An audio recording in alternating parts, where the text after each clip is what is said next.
President. I want to thank Senator Liu for bringing forth this resolution. You know, it seems like lately a lot of these resolutions has something to do with me, and I kind of feel like Forrest Gump. So let's talk about the Chinese laborer in the Transcontinental Railroad. They're called coolie laborers. And the word coolie in Chinese practically means like shanghaied, hijacked, kidnapped. It's also known in China as selling the piggy. And coincidentally, it's very meaningful to us in my district because a lot of folks up here are from my district. And especially to me too, because I am a direct descendant of one of these coolie laborers. My great-grandfather was here in America building the railroads. Tell you a little story. Most of the coolie laborers came from a province in China, a region called Taishan.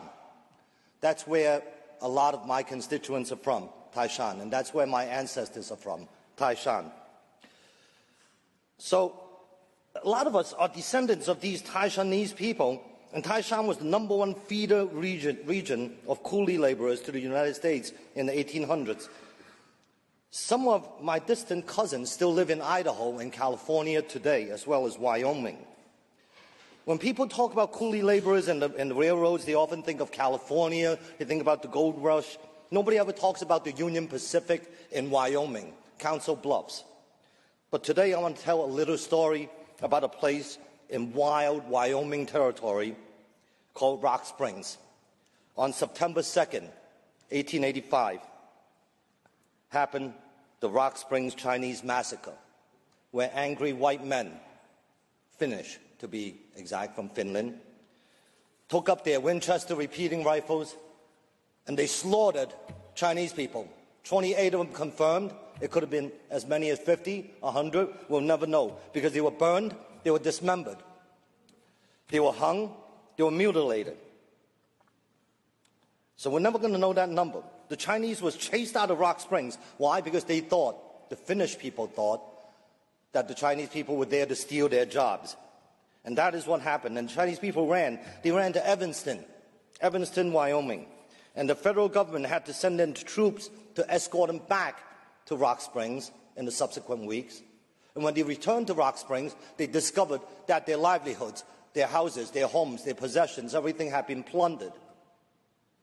So there was no choice but to leave Rock Springs.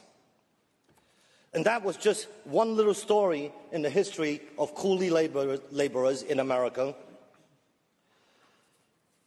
The hardships that we faced as a community was endless.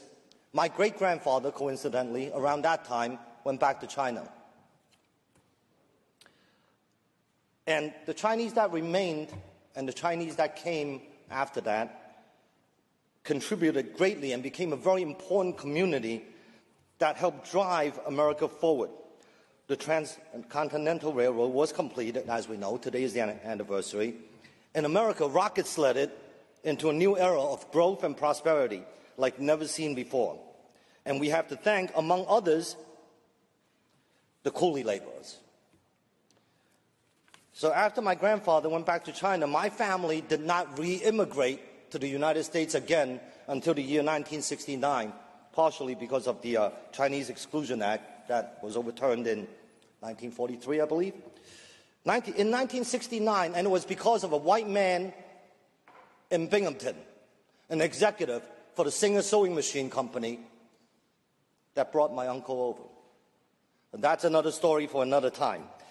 It's history like this that no one talks about, history like this that we must talk about and teach our children so we can prevent things like this from happening going into the future and going down the road for America. I welcome our guests today. You're the legacy that was left behind by these coolies. Thank you for coming. The Transcontinental Railroad, ladies and gentlemen, could not have been built, and you continue to help make America great. And that's all I have to say about that, Madam President.